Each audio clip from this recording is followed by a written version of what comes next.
Are you interested in Norse mythology? You want to hear about the mighty gods of Asgard, like Thor the Thunderer and Loki the Trickster? Well, I am going to tell you the breathtaking story of how they journey together into the land of giants, where Thor's hammer Mjolnir comes crashing down on one of Asgard's fiercest foes.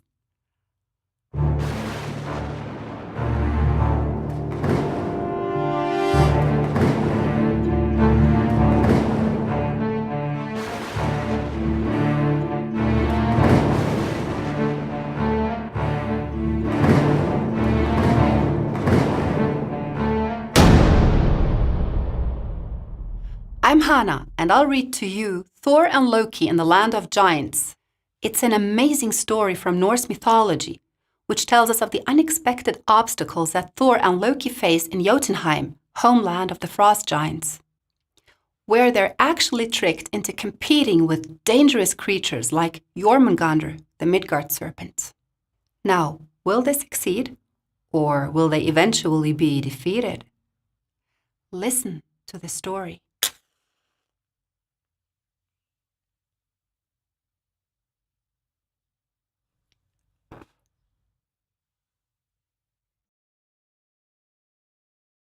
Thor and Loki in the Land of Giants. All but a few of the dwellers of Asgard had come to the feast offered by Aegir the Old, the giant king of the sea. Frigga, the queenly wife of Odin, was there, and the Vanir, Frey, and Freyja. Iduna, who guarded the apples of youth, and Bragi, her husband. Tyr, the great swordsman and god of heaven, and Njord, the god of the sea. Skadi, who wedded Njord, and whose hatred for Loki was fierce due to the role he played in the killing of her father. And Thor's wife Sif, whose golden hair was once shorn off by Loki the mischievous. This, by the way, had led to Loki's lips getting sewn shut at the time. But this is another story, and we'll not get further into it here. And of course, Thor and Loki were also there, the dwellers of Asgard, who had gathered together in the hall of Aegir, waited for Odin. Now, before Odin came, Loki made the company merry by the tales that he told of Thor. Loki long since had his lips unloosed from the thong that the dwarf Brock had sewn them with, and Thor had forgotten the wrong that he had done to Sif, his wife. So Loki had been with Thor in his wanderings through Jotunheim, and about these wanderings he now told his tales. He told of how he had seen Thor in his chariot of brass, drawn by two goats, go across Bifrost, the Rainbow Bridge. None of the Aesir or the Vanir knew on what adventure Thor was actually bent. But Loki followed him, and Thor kept him in his company. As they traveled on in the brass chariot drawn by the two goats, Thor told Loki of the adventure on which he was bent. He was planning to go into Jotunheim, even into Utgard, the city of giants, and he would try his strength against the giants. He wasn't afraid of anything that might happen, for he carried Mjolnir, his lightning hammer, with him. Their way led them through Midgard, the world of men. As they were traveling on, night came upon them, and they were hungry and in need of shelter. They saw a peasant's hut, and they drove the chariot towards it. Unyoking the goats and leaving them standing in a hollow beside the chariot, the two, who didn't quite look like dwellers of Asgard, but like ordinary men traveling through the country, knocked at the door of the hut and asked for food and shelter. Well, they could have shelter, the peasant and his wife told them, but they couldn't have food. There was little in that place, and what little there had been, the couple had already eaten for supper. The peasant showed them the inside of the hut. It was poor and bare, and there was nothing there to give anyone. The next morning the peasant said he would go down to the river and catch some fish for a meal. "We can't wait until morning. We must eat now," said Thor, "and I think I can provide a good meal for us all." He went over to where his goats stood in the hollow beside the chariot of brass, and striking them with his hammer, he left them lifeless on the ground. He skinned the goats, and taking up the bones very carefully, he left them down on the skins. Skins and bones he lifted up, and bringing them into the house, he put them in a hole above the peasant's fireplace. "No one," he said in a commanding voice, "no one must touch the bones that I leave there." Then he brought the meat into the house. Soon it was cooked and laid smoking on the table. The peasant, his wife, and their son sat round the table together, of course, with Thor and Loki. They hadn't eaten much for many days, and now the man and the woman fed themselves well. Thjolfi was the name of the peasant's son. He was a growing lad and had an appetite that had not been satisfied for quite a long time.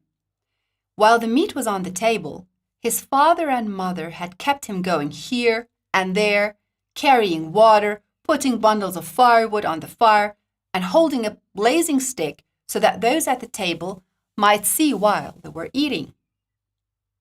There wasn't much left for him when he was finally able to sit down, because Thor and Loki had great appetites, and the lad's father and mother had eaten to make up for days and days of hunger. So Thjolfi got little out of that plentiful feast. When the meal was finished, they lay down on the benches. They were tired. Thor, because he had made a long journey that day, slept very soundly. Thjolfi lay down on a bench too, but his thoughts were still upon the food. He was still so hungry. When all were asleep, he thought he would take one of the bones that were in the skins above him and break and gnaw it. So in the dead of the night, he stood up on the bench and took down the goat skins that Thor had left so carefully there. Loki was awake and saw him do this, but he, relishing mischief as ever, did nothing to stay the lad. So Thjolfi put the bone he had broken back in the skins, and he left the skins back in the hole above the fireplace. Then he too went to sleep on the bench. In the morning, as soon as they were up, the first thing Thor did was to take the skins out of the hole. He carried them carefully out to the hollow where he had left the goats standing. He put each goat skin down with the bones in it. Then he struck each with his hammer, and the goat sprang up alive, horns and hoofs and all. But one goat was not as he had been before. He limped badly. Thor examined the leg and found out that one bone was broken. In terrible anger, he turned on the peasant, his wife, and their son. "A bone of this goat has been broken under your roof," he shouted. "For that I shall destroy your house and leave you all dead under it." Immediately, Thjolfi wept. Then he came forward and touched the knees of Thor, saying, "I didn't know what harm I've done. Please, please forgive me. It was me. I broke the bone." So Thor had his hammer lifted up to crush him into the earth, but he couldn't bring it down on the weeping boy. He let his hammer rest on the ground again. "You will have to do much service for me for having lamed my goat," he said. "Come with me." And so the lad Thjolfi went off with Thor and Loki. Thor took in his powerful hands the shafts of the chariot of brass, and he dragged it into a lonely mountain hollow where neither men nor giants came. and they left the goats in a great empty forest to stay resting there until Thor would call to them again.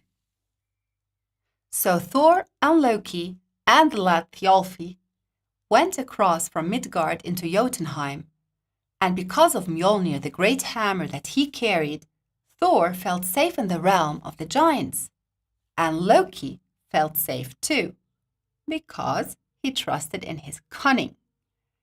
The lad Thjolfi also trusted in Thor so much that he had no fear at all. They had a long journey before them, and while they were traveling, Thor and Loki trained Thjolfi to be a quick and a strong lad. So one day they came out on a moor. All day they crossed it, and at night it still stretched far before them. A great wind was blowing. Night was falling, and they saw no shelter near. But then in the dusk, they saw a shape that looked like a mountain, and they went towards it, hoping to find some shelter in a cave. Then Loki discovered a lower shape that looked as if it might be a shelter. They walked around it, Loki and Thor and the lad Thjolfi, and it turned out to be a house. But what a house! A house most oddly shaped. The entrance was a long, wide hall that had no doorway. So when they entered this hall, they found 5 long and narrow chambers running off it. "This is an odd place, but it is the best shelter we can get," Loki said. "You and I, Thor, will take the 2 longest rooms, and Thjolfi can take one of the little rooms." They entered their chambers, and they lay down to sleep. But from the mountain outside, there came a noise that was like moaning forests and rushing waterfalls. The chamber where each one slept was shaken by the noise, and neither Thor nor Loki nor Thjolfi slept that night.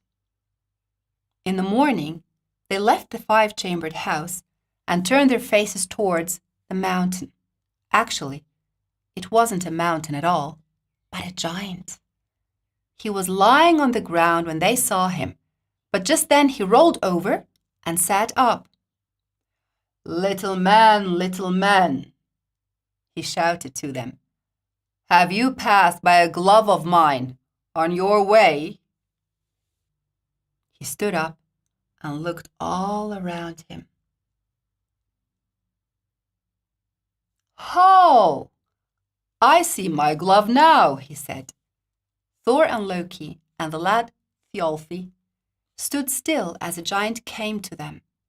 He leaned over and picked up the 5-roomed shelter they had slept in, and he put it on his hand. It was, in fact, his glove. Thor gripped his hammer while Loki and the lad Thjolfi stood behind him, but the giant seemed good-humored enough. "Where might ye be bound for, little men?" he said. "To Utgard and Jotunheim," Thor replied boldly. "Oh, to that place," said the giant. "Come then, I shall go with ye so far. You can call me Skrymir." "Can you give us breakfast?" said Thor. He spoke angrily because he didn't want to appear scared of the giant.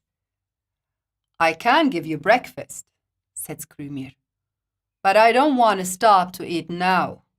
We'll sit down as soon as I get hungry. Come along now. Here is my wallet to carry. It has my provisions in it." He gave Thor his wallet, and Thor put it on his back and put Thjolfi sitting upon it.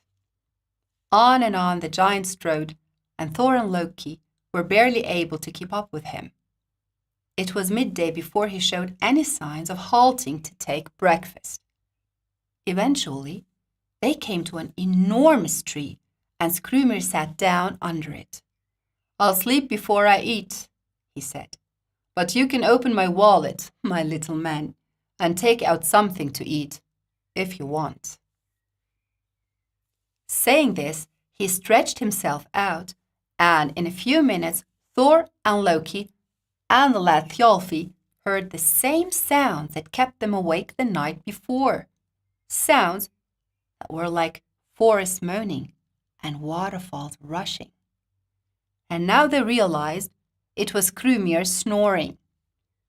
But Thor and Loki and the lad Thjalfi were much too hungry now to be disturbed by these tremendous sounds. So Thor tried to open the wallet, but he found it was not easy to undo the knots. Then Loki tried to open it, but in spite of all his cunning, he too couldn't undo the knots. So Thor grabbed the wallet again and tried to break the knots by brute force. But alas, not even Thor's strength could break them. In a fit of rage, he threw the wallet down. The snoring of Skrymir became louder and louder. In his rage, Thor stood up. He grasped Mjolnir and flung it at the head of the sleeping giant, just like that. The hammer struck him on the head. But Skrymir only stirred in his sleep. "Did a leaf fall on my head?" he said. He turned round on the other side and went to sleep again. The hammer came back to Thor's hand. As soon as Skrymir snored, he flung it again, aiming at the giant's forehead. It struck there, but the giant only opened his eyes and said, "Has an acorn fallen on my forehead?"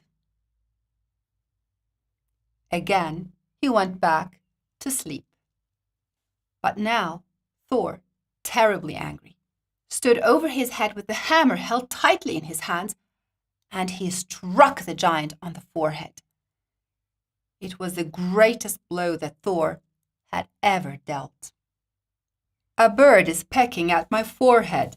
There is no chance to sleep here," said Skrymir, sitting up.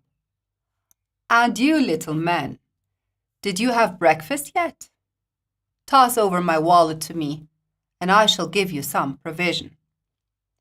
Straight away the lad Thjalfi brought him his wallet. Skrymir opened it, took out his provisions, and gave a share to Thor and Loki and Thjalfi. Thor would not take provision from him, but Loki and the lad Thjalfi took some and started eating. When the meal was finished, Skrymir rose up and he said, "Time for us to be going towards Utgard." So they walked on, and on their way Skrymir talked to Loki. "I always feel very small when I go into Utgard," he said. "You see, I'm such a small and weak guy, and the folks who live there are so big and powerful. But you and your friends, you will be welcomed in Utgard. They will be sure to make little pets of you." And without further ado, he left them there and then. So they walked into Utgard, the city of the giants. The giants were going up and down the streets, but they were not so huge as Skrymir would have them believe, Loki noticed. Now Utgard was the Asgard of the giants, you must know. But in its buildings, there was not a line of the beauty as could be found in the palaces of the gods, Gladsheim and Breidablik and Fensalir. Huge, but shapeless, the buildings rose up high like mountains or icebergs. Oh, beautiful Asgard, with the dome above it of the deepest blue. Asgard, with the clouds around it, heaped up like mountains of diamonds. Asgard, with its rainbow bridge and its glittering gates. Oh, beautiful Asgard, could it be indeed that these giants would one day overthrow you? Thor and Loki and the lad Thjalfi went to the palace of the king. The hammer that Thor carried with him would, they knew, keep them safe there, They passed between rows of giant guards until they came to the king's seat. "We know you both, Thor and Loki," said the king of the giants. "And we know that you, Thor, have come to Utgard to try your strength against the giants. That is fine. And because of this, we shall have a contest tomorrow. But today, there will be a sports competition for our boys.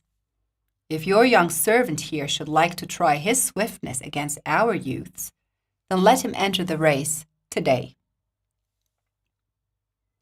Now Thjolfi was without a doubt the best runner in Midgard, and all the time that he had been with Loki and Thor, they had trained him in speed. And so Thjolfi was not fearful of racing against the giants' youths. The king called on someone named Hugi and placed him against Thjolfi. The pair started together, and Thjolfi sped off. Loki and Thor watched the race anxiously, for they thought it would be well for them if they could win against the dwellers in Utgard in the first contest. But to their horror, they saw Hugi leave Thjolfi behind. They saw the giant youth reach the winning post, circle round it, and come back to the starting point before Thjolfi had even reached the end of the course. Thjolfi, who didn't quite understand how he could have been beaten, asked to be allowed another race against Hugi. So the pair started off once more, and this time it did not seem to Thor and Loki that Hugi had left the starting place at all. He was back there almost as soon as the race had begun. They came back from the racing ground to the palace. The giant king and all those present, as well as Thor and Loki, sat down at the supper table. "Tomorrow," said the king, "we shall have our great contest when Thor will show us his power. Have you of Asgard ever heard of someone who would enter an eating contest? We might have a contest in eating at this supper board if we could get someone who would match himself with Loki here. Because, you see, he can eat more than anyone in Jotunheim." Loki smiled. "And I," he said, "can eat more than any two in Jotunheim. I will match myself against your Loki." "Good," said the giant king, and all the other giants present also said, "Good. This will be a sight worth seeing." Then they put scores of plates along one side of the table, each plate filled with meat. Now Loki began at one end and Loki began at the other. They started to eat, moving towards each other as each cleared a plate. Plate after plate was emptied, and Thor, standing by with the giants, was amazed to see how much Loki was actually able to eat. But Loki, on the other side, was devouring the meat no less quickly. At last the two stood together in the middle with scores of plates at Loki's side. "See, your man has not defeated me," he laughed. "I have cleared at least as many plates as your champion, O king of the giants." "That might be so, but you haven't cleared them so well," said the king. "How so? Loki has eaten all the meat that was upon them," said Thor. "True, but Loki has eaten not only the meat, but also the bones with the meat, and has devoured even more," said the giant king. "Look and see for yourself." Thor went to the plates. Where Loki had eaten, the bones were left on the plates. But where Loki had eaten, nothing was left. Meat and bones and all, and even the plates themselves, hadn't been spared. Thor looked in disbelief. "We are beaten," he said to Loki. "Tomorrow, Thor," whispered Loki, "you must show all your strength, or else the giants will cease to dread the might of the dwellers of Asgard." Don't you worry, said Thor. No one in Jotunheim will triumph over me. The next day Thor and Loki came into the great hall of Utgard. The giant king was already waiting with a throng of his friends. Thor marched into the hall with Mjolnir, his great hammer, in his hands. Our young men have been drinking out of this horn, said the king, and they want to know if you, Asgardians, would drink out of it a morning draught. But I must tell you that they think that no one of the Aesir is able to empty the horn at one draught. Give it to me, said Thor. There is no horn you can hand me that I cannot empty in a draught. So a great horn, brimmed and flowing, was brought over to him. And trusting Mjolnir to Loki, and bidding him stand so that he might keep the hammer in sight, Thor raised the horn to his mouth. He drank, and drank, and drank. He drank until he felt sure that there was not a single drop left in the horn as he laid it on the ground. There, he gasped, your giant horn is drained. The giants looked into the horn and started laughing. Drained, Asgardians, said the giant king. Look into the horn again. You have hardly drunk below the brim. And Thor looked into it and saw that the horn was not even half emptied. In a mighty rage, he lifted it to his lips again. He drank, and drank, and drank. And finally, satisfied that he had emptied it to the bottom, he left the horn on the ground and walked over to the other side of the hull. Thor thinks he has drained the horn, said one of the giants, lifting it up. But see, friends, what remains in it. In utter disbelief, Thor strode back and looked again into the horn. And yes, they were right. It was still half filled. He turned round to see that all the giants were laughing at him.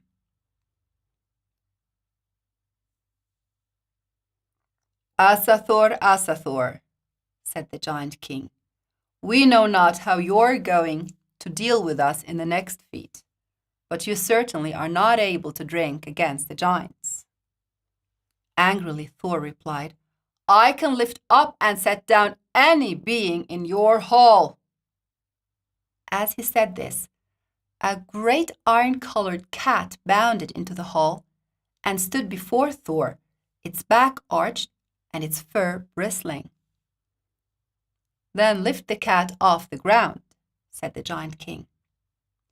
Thor strode to the cat, determined to lift it up and fling it amongst the mocking giants. He put his hands to the cat, but he couldn't raise it. Up, up, up went Thor's arms. Up, up, as high as it could go. The cat's arched back went up to the roof, but its feet, except for one, were never taken off the ground. And as he heaved and heaved and heaved with all his might, he heard the laughter of the giants all round him. He turned away, his eyes flaming with anger. I'm not in a mood to lift cats, he said. Bring me one to wrestle with, and I swear you shall see me overthrow him. All right, here is one for you to wrestle with, Asgardians, said the king. Thor looked round and saw, to his amazement, an old woman hobbling towards him. She was blear-eyed and toothless. This is Ellie, my ancient nurse, said the giant king. She is the one we would have you wrestle with. Thor doesn't wrestle with old women. I will lay my hands on your tallest giants instead. Ellie has come to where you are, said the giant king. Now it is she who will lay hands on you. The old woman hobbled towards Thor, her eyes gleaming under her falling fringes of grey hair. Thor stood there, unable to move as the hag came to him. She laid her hands upon his arms. Her feet began to trip at his. He tried to cast her from him, and he found that her feet and her hands were as strong against his as bands and stakes of iron. Then a wrestling match started between Thor and the ancient crone Ellie. Round and round the hall they wrestled, and Thor was neither able to bend the old woman backwards nor sideways. Instead, he became less and less able under her terrible grasp. She forced him down, and at last he could only save himself from being left prone on the ground by throwing himself down on one knee and holding the hag by the shoulders. She tried to force him down on the ground, but she couldn't do that. She broke from him, hobbled to the door, and went out of the hall. Then Utgard-Loki, the king of the giants, said that Thor did not need to challenge anybody else to wrestle with in his hall. He showed Thor and his companions to their seats, and they spent the rest of the day and the night enjoying the best of hospitality. At daybreak the next day, Thor and his companions arose, dressed themselves, and were ready to depart. Then came Utgard-Loki and had the table spread for them, and there was no lack of food or drink. When they had finished breakfast, they immediately departed from the city. Utgard-Loki went with them out of the city. But at parting, he asked Thor, "How do you think has your journey turned out? And have you ever met a mightier one than me?" Thor answered, "I cannot deny that I have been greatly disgraced in this meeting, and this, alas, I know, that compared to you, I am not a very able one, and this tortures me." Then Utgard-Loki replied, smiling, "Now I will tell you the truth, since you have come out of the city. As long as I live and have things my way, you shall never, ever enter my city again. And this I know for sure. You would never have entered it in the first place, had I known before that you were so incredibly strong. I hate to admit that you have come much too close to my land, and you have brought with you great misfortune. So here then, for now I can tell you that I have only deceived you, almighty Asathoth, with illusions. When I first found you in the woods, I came to meet you, and when you were to loosen the provision sack, I had actually bound it with iron threads.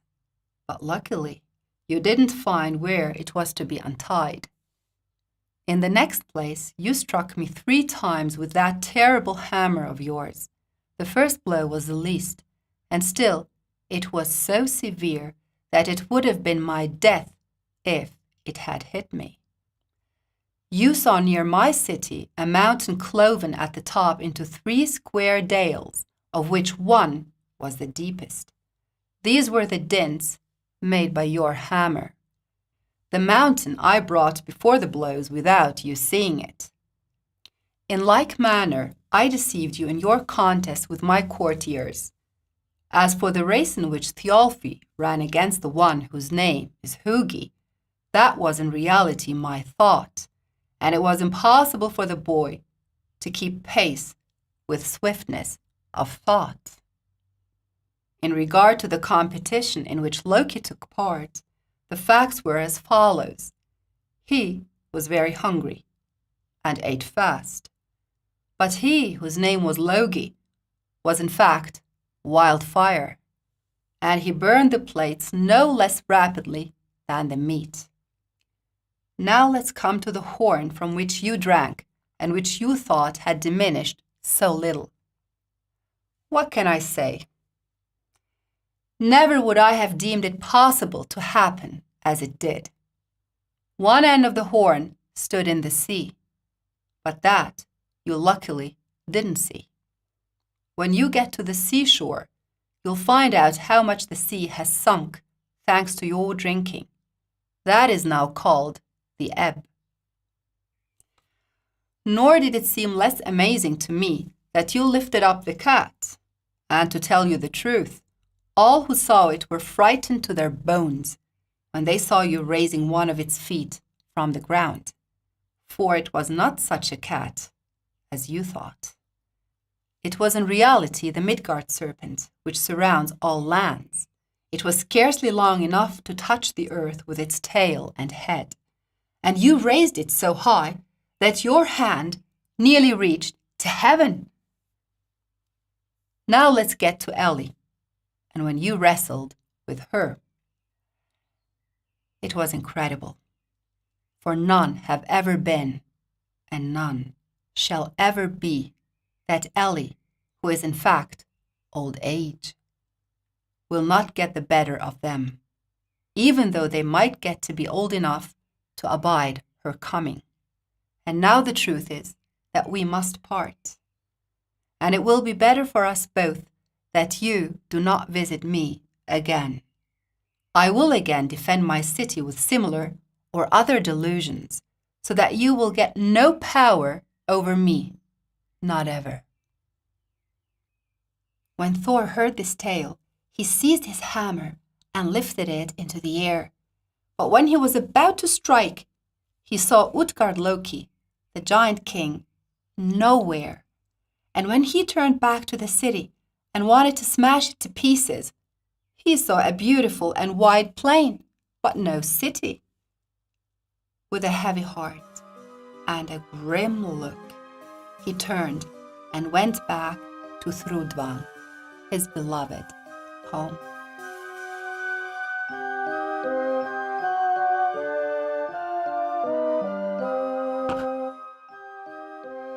So, which trick did you like the most, and why? Let me know by leaving a comment below.